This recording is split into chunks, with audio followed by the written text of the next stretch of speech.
कक्षा 12 की हिंदी साहित्य की कक्षा में मैं डॉक्टर आशा शर्मा आज आपके लिए लाई हूँ कहानी समवदिया। हिंदी साहित्य की पुस्तक अंतरा के गद्य भाग में स्थित पाठ 4 की इस कहानी के लेखक हैं हिंदी के प्रसिद्ध आंचलिक कथाकार फणीश्वर नाथ रेणु। प्रस्तुत है उनका परिचय। फणीश्वर नाथ रेणु का जन्म बिहार के पूर्णिया जिले के औराही हिंगना नामक गांव में सन 1921 में हुआ। उन्होंने 1942 ईस्वी के भारत छोड़ो स्वाधीनता आंदोलन में भाग लिया। नेपाल के राणाशाही विरोधी आंदोलन में भी उनकी सक्रिय भूमिका रही। वे राजनीति में प्रगतिशील विचारधारा के समर्थक थे। 1953 ईस्वी में वे साहित्य सृजन के क्षेत्र में आए और उन्होंने कहानी, उपन्यास तथा निबंध आदि विविध साहित्यिक विधाओं में लेखन कार्य किया। रेणु, जो कि उनका उपनाम है, रेणु हिंदी के आंचलिक कथाकार हैं। उन्होंने अंचल विशेष को अपनी रचनाओं का आधार बनाकर आंचलिक शब्दावली और मुहावरों का सहारा लेते हुए वहाँ के जीवन और वातावरण का चित्रण किया है। अपनी गहरी मानवीय संवेदना के कारण वे अभावग्रस्त जनता की बेबसी और पीड़ा स्वयं भोगते से लगते हैं।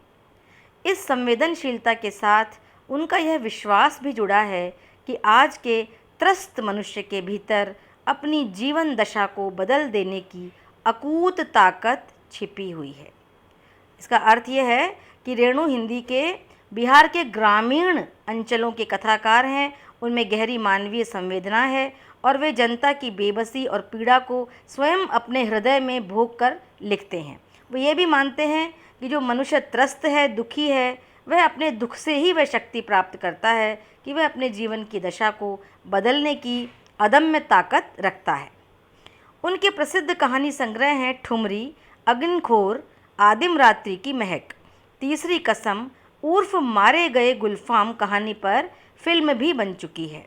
मैला आंचल और परती परिकथा उनके उल्लेखनीय उपन्यास हैं। फणीश्वर नाथ रेणु स्वतंत्र भारत के प्रख्यात कथाकार हैं।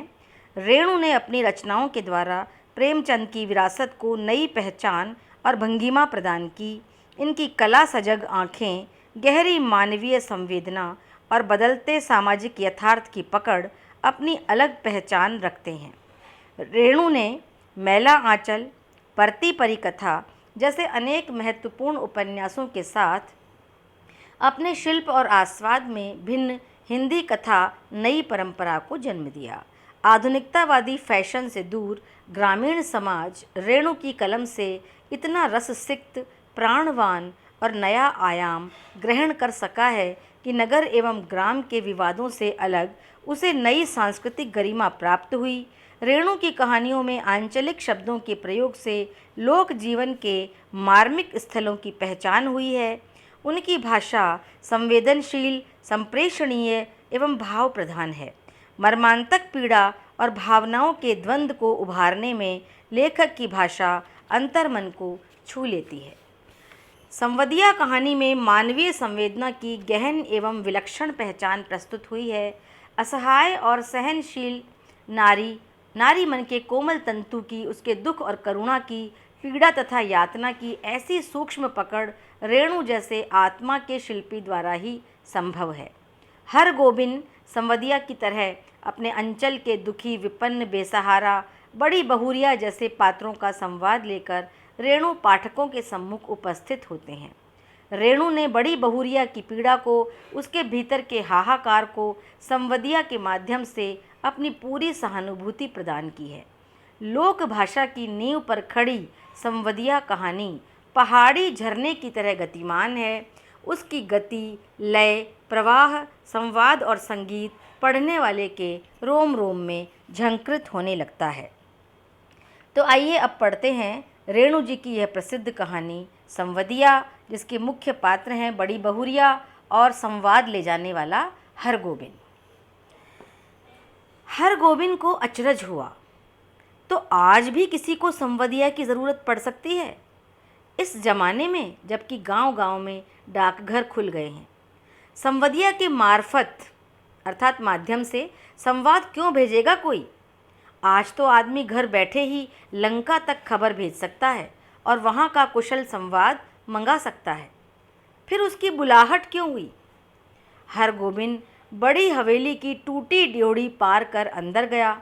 सदा की भांति उसने वातावरण को सूंघ कर संवाद का अंदाज लगाया। निश्चय ही कोई गुप्त समाचार ले जाना है।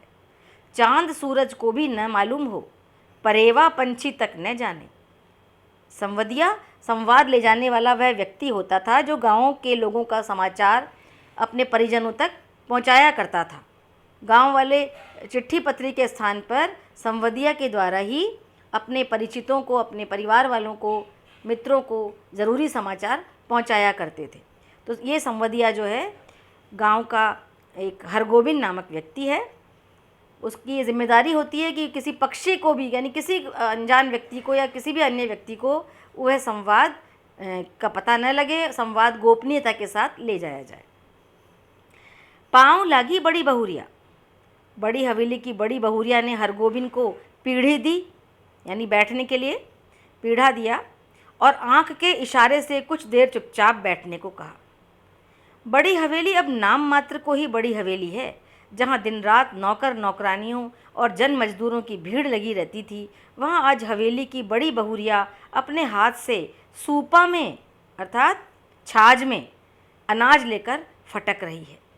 इन हाथों में सिर्फ मेहंदी लगाकर ही गांव की नाइन परिवार पालती थी। कहाँ गए वे दिन? हरगोविंद ने लंबी सांस ली। बड़े भैया के मरने के बाद ही जैसे सब खेल खत्म हो गया। तीनों भाइयों ने आपस में लड़ना झगड़ना शुरू किया। रैयतों ने ज़मीन पर दावे करके दखल किया। रैयतों अर्थात जो प्रजा थी, सामान्य प्रजा, वह ज़मीन के ऊपर उसने अपना कब्जा कर लिया। फिर तीनों भाई गांव छोड़कर शहर में जा बसे। रह गई बड़ी बहुरिया। कहाँ जाती बेचारी? भगवान भले आदमी को ही कष्ट देते हैं, नहीं तो 1 घंटे की बीमारी में बड़े भैया क्यों मरते। बड़ी बहुरिया की देह से जेवर खींच खींच कर बंटवारे की लीला हुई थी। हरगोविंद ने देखी है अपनी आंखों से द्रौपदी चीरहरण लीला। बनारसी साड़ी को भी 3 टुकड़े करके बंटवारा किया था निर्दयी भाइयों ने। बेचारी बड़ी बहुरिया।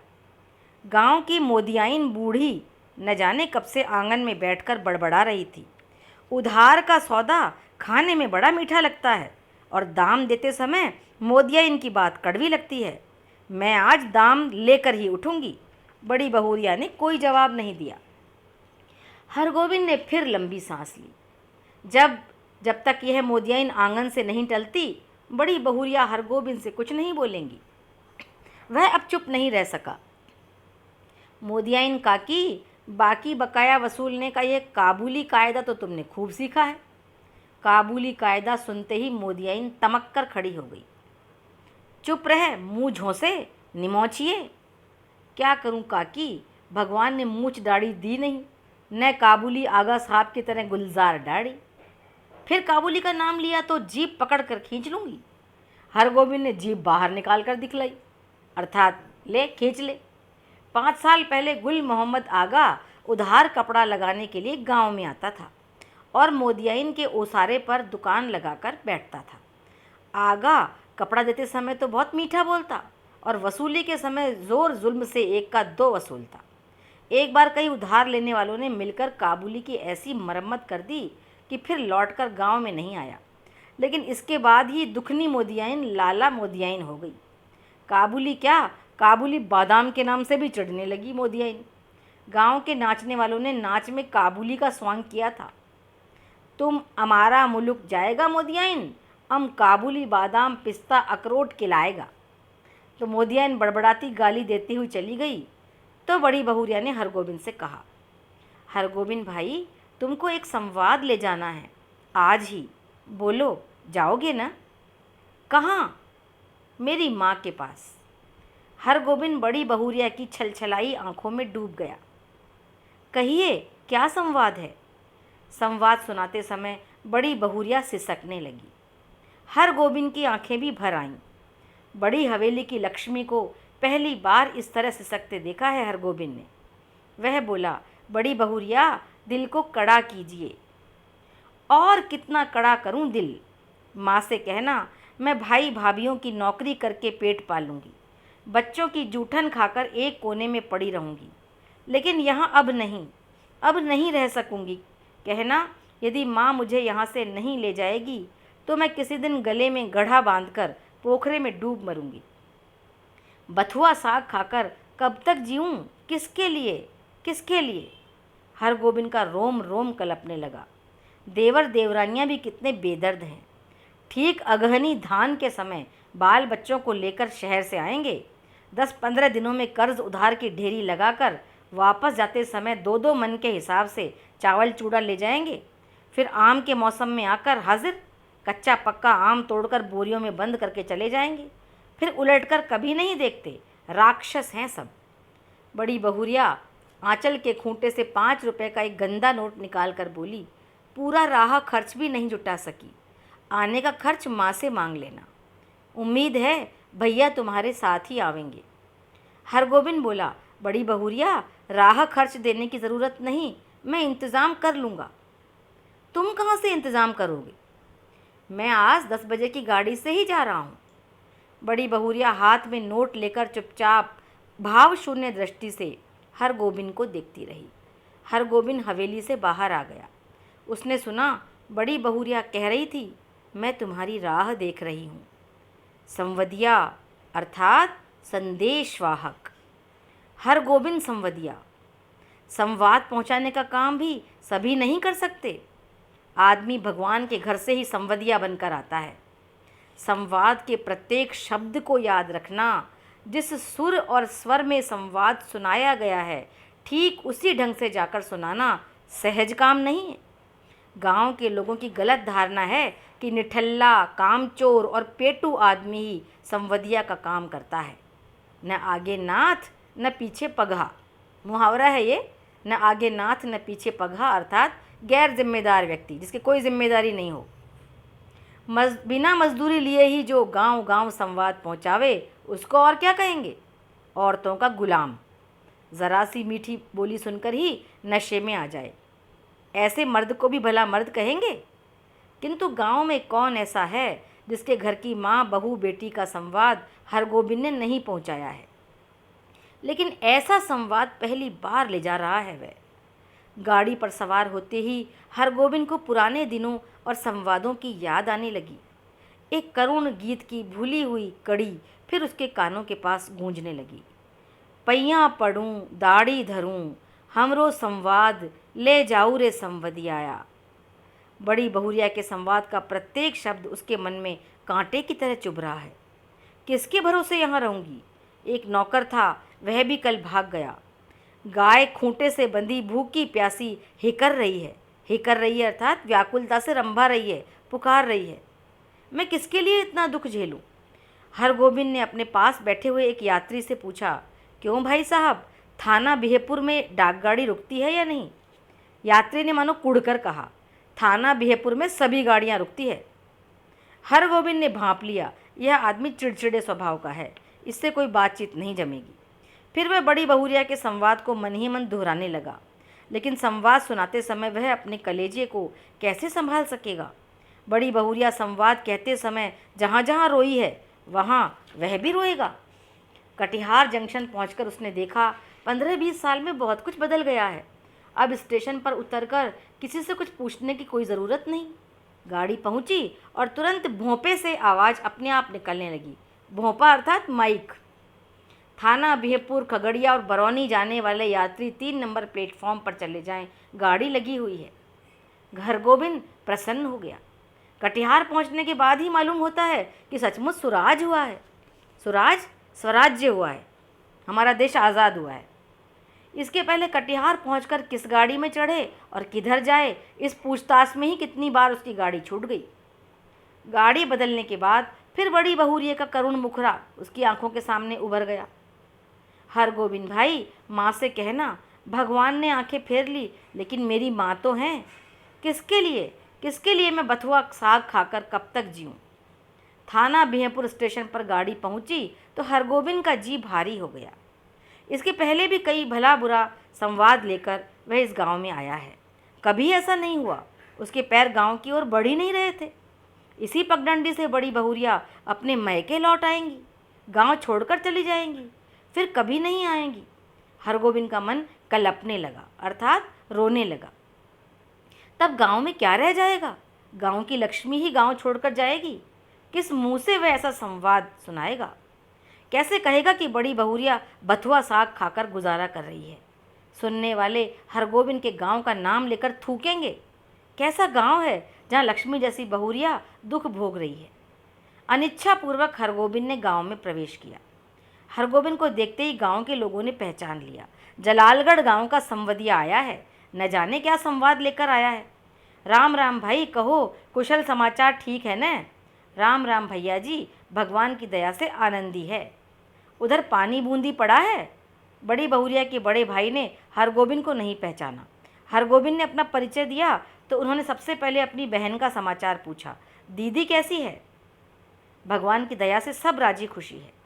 मुंह हाथ धोने के बाद हरगोविंद की बुलाहट आंगन में हुई। अब हरगोविंद कांपने लगा, उसका कलेजा धड़कने लगा, यानी घबरा गया। ऐसा तो कभी नहीं हुआ। बड़ी बहुरिया की छलछलाई हुई आंखें, सिसकियों से भरा हुआ संवाद। उसने बड़ी बहुरिया की बूढ़ी माता को पांव लागी की, यानी पांव छुए। बूढ़ी माता ने पूछा, कहो बेटा क्या समाचार है? माए जी, आपके आशीर्वाद से सब ठीक है।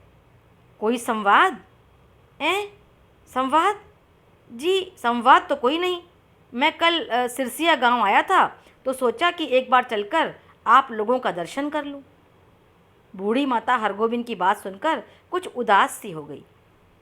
तो तुम कोई संवाद लेकर नहीं आए हो? जी नहीं, कोई संवाद नहीं। ऐसे ही बड़ी बहुरिया ने कहा है कि यदि छुट्टी हुई तो दशहरा के समय गंगा जी के मेले में आकर माँ से भेंट मुलाकात कर जाऊंगी। बूढ़ी माता चुप रही। हरगोविंद बोला, छुट्टी कैसे मिले? सारी गृहस्थी बड़ी बहुरिया के ऊपर ही है। बूढ़ी माता बोली, मैं तो बबुआ से कह रही थी कि जाकर दीदी को लिवा लाओ, यहीं रहेंगी। वहाँ अब क्या रह गया है? जमीन जायदाद तो सब चली ही गई। तीनों देवर अब शहर में जाकर बस गए हैं, कोई खोज खबर भी नहीं लेते।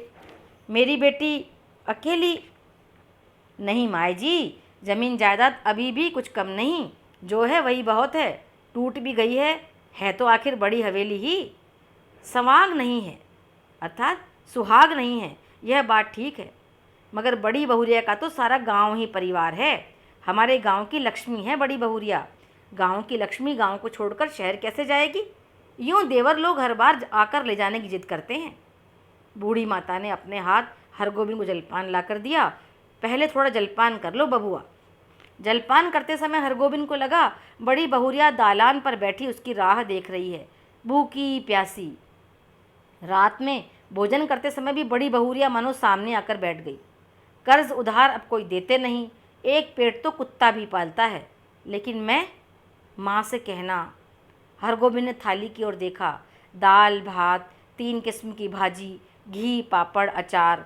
बड़ी बहुरिया बथुआ साग उबाल कर खा रही होगी। बूढ़ी माता ने कहा, क्यों बबुआ, खाते क्यों नहीं? माई जी, पेट भर जलपान जो कर लिया है। अरे जवान आदमी तो 5 बार जलपान करके भी एक थाल भात खाता है। हरगोविंद ने कुछ नहीं खाया, खाया ही नहीं गया। संवदिया तो डटकर खाता है और अफर कर सोता है, यानी संवाद देने वाला जो व्यक्ति होता है वह खूब खाता है तृप्त होकर, अफर कर यानी तृप्त होकर सोता है। किंतु हरगोविंद को तो नींद ही नहीं आ रही है। यह उसने क्या किया, क्या कर दिया? वह किस लिए आया था? वह झूठ क्यों बोला? नहीं, सुबह उठते ही वह बूढ़ी माता को बड़ी बहुरिया का सही संवाद सुना देगा, अक्षर अक्षर, कि माई जी, आपकी इकलौती बेटी बहुत कष्ट में है, आज ही किसी को भेजकर बुलवा लीजिए। नहीं, सचमुच वह कुछ कर बैठेगी। आखिर किसके लिए वह इतना सहेगी? बड़ी बहुरिया ने कहा है, भाभी के बच्चों की जूठन खाकर वह एक कोने में पड़ी रहेगी। रात भर हरगोविंद को नींद नहीं आई। आंखों के सामने बड़ी बहुरिया बैठी रही, सिसकती, आंसू पोंछती हुई। सुबह उठकर उसने दिल को कड़ा किया। वह संवदिया है, उसका काम है सही सही संवाद पहुंचाना। वह बड़ी बहुरिया का संवाद सुनाने के लिए बूढ़ी माता के पास जा बैठा। बूढ़ी माता ने पूछा, क्या है बबुआ, कुछ कहोगे? माए जी, मुझे इसी गाड़ी से वापस जाना होगा, कई दिन हो गए। अरे इतनी जल्दी क्या है, एक आध दिन रहकर मेहमानी कर लो। नहीं माए जी, इस बार आज्ञा दीजिए, दशहरा में मैं भी बड़ी बहुरिया के साथ आऊँगा, तब डटकर 15 दिनों तक मेहमानी करूँगा। अर्थात मेहमान बन करके मेहमान की खातिरदारी करवाऊँगा। बूढ़ी माता बोली, ऐसी जल्दी थी तो आए ही क्यों? सोचा था बिटिया के लिए दही चूड़ा भेजूंगी, सो दही तो नहीं हो सकेगा आज, थोड़ा चूड़ा है, यानी चिवड़ा, चावल का बना हुआ चिवड़ा, उसे चूड़ा कहते हैं। थोड़ा चूड़ा है बासमती धान का, लेते जाओ। चूड़ा की पोटली बगल में लेकर हरगोविंद आंगन से निकला तो बड़ी बहुरिया के बड़े भाई ने पूछा, क्यों भाई, राह खर्च तो है, यानी कुछ राह में खर्च करने के लिए किराए भाड़े के पैसे तो हैं। हरगोविंद बोला, भैया जी आपकी दुआ से किसी बात की कमी नहीं। स्टेशन पर पहुंचकर हरगोविंद ने हिसाब किया कि उसके पास जितने पैसे हैं उससे कटिहार तक का टिकट ही वह खरीद सकेगा, और यदि चोन्नी नकली साबित हुई तो सैमापुर तक ही। बिना टिकट के वह एक स्टेशन भी नहीं जा सकेगा। डर के मारे उसकी देह का आधा खून सूख जाएगा, अर्थात डर जाएगा। गाड़ी में बैठते उसकी हालत अजीब हो गई। वह कहाँ आया था, क्या करके जा रहा है, बड़ी बहुरिया को क्या जवाब देगा? यदि गाड़ी में निर्गुण गाने वाला सूरदास नहीं आता, अर्थात एक अंधा भिखारी, तो न जाने उसकी क्या हालत होती। सूरदास के गीतों को सुनकर उसका जी स्थिर हुआ कि आहो रामा, नहरा को सुख सपन भयो, अब देश पिया को डोलिया चली, भाई रो मती, यही करम की गति। ऐसा गीत सूरदास गा रहा था। सूरदास चला गया तो उसके मन में बैठी हुई बड़ी बहुरिया फिर रोने लगी। किसके लिए इतना दुख सहूँ? 5 बजे भोर में वह कटिहार स्टेशन पहुंचा। भोंपे से यानी माइक से आवाज़ आ रही थी, बैरगादी, कुसियार और जलालगढ़ जाने वाले यात्री 1 नंबर प्लेटफॉर्म पर चले जाएं। हरगोविंद को जलालगढ़ जाना है, किंतु वह 1 नंबर प्लेटफॉर्म पर कैसे जाएगा? उसके पास तो कटिहार तक का ही टिकट है। जलालगढ़ 20 कोस, बड़ी बहुरिया राह देख रही होगी। 20 कोस की मंजिल भी कोई दूर की मंजिल है? वह पैदल ही जाएगा। हरगोविंद महावीर विक्रम बजरंगी का नाम लेकर पैदल ही चल पड़ा। 10 कोस तक वह मानो बाई के झोंके पर रहा, यानी हवा के झोंके पर, हवा पर चलता रहा पैदल ही। कस्बा शहर पहुंचकर उसने पेट भर पानी पी लिया। पोटली में नाक लगाकर उसने सूंघा, आहा, बासमती धान का चूड़ा है, माँ की सौगात बेटी के लिए। नहीं, वह इससे एक मुट्ठी भी नहीं खा सकेगा। किंतु वह क्या जवाब देगा बड़ी बहुरिया को? उसके पैर लड़खड़ाए। अभी वह कुछ नहीं सोचेगा, अभी सिर्फ चलना है, जल्दी पहुंचना है गांव। बड़ी बहुरिया की डबडबाई हुई आंखें उसको गांव की ओर खींच रही थी। मैं बैठी राह ताकती रहूंगी। 15 कोस, माँ से कहना अब नहीं रह सकूंगी। 16, 17, 18। जलालगढ़ स्टेशन का सिग्नल दिखलाई पड़ता है। गांव का ताड़ सिर ऊंचा करके उसकी चाल को देख रहा है। उसी ताड़ के नीचे बड़ी हवेली के दालान पर चुपचाप टकटकी लगाकर राह देख रही है बड़ी बहुरिया, भूखी प्यासी। हमरो संवाद ले जाऊ रे संवदिया। लेकिन यह कहाँ चला आया हरगोविंद? यह कौन गांव है? पहली सांझ में ही अमावस्या का अंधकार। किस राह से वह किधर जा रहा है? नदी है? कहाँ से आ गई ये नदी? नहीं नहीं, खेत हैं, ये झोंपड़े हैं या हाथियों का झुंड? ताड़ का पेड़ किधर गया? वह राह भूलकर न जाने कहाँ भटक गया। इस गांव में आदमी नहीं रहते क्या? कहीं कोई रोशनी नहीं, किससे पूछे? कहाँ? वह रोशनी है या आंखें? वह खड़ा है या चल रहा है? वह गाड़ी में है या धरती पर? अर्थात वह बिल्कुल भ्रमित हो गई, उसकी बुद्धि। भूखा प्यासा पैदल चलते चलते हरगोविंद की स्थिति अत्यधिक गंभीर हो गई थी। वह मूर्छा सी आ गई थी। मूर्छित सी अवस्था में वह अपने जलालगढ़ गांव पहुंचा। हरगोविंद भाई आ गए? बड़ी बहुरिया की बोली है या कटिहार स्टेशन का भोंपा बोल रहा है? हरगोविंद भाई क्या हुआ तुमको? बड़ी बहुरिया। हरगोविंद ने हाथ से टटोल कर देखा, वह बिछावन पर लेटा हुआ है। सामने बैठी छाया को छूकर बोला, बड़ी बहुरिया। हरगोविंद भाई अब जी कैसा है? लो 1 घूंट दूध और पी लो, मुंह खोलो। हाँ पी जाओ, पियो। हरगोविंद होश में आया, बड़ी बहुरिया का पैर पकड़ लिया। बड़ी बहुरिया, मुझे माफ़ करो, मैं तुम्हारा संवाद नहीं कह सका।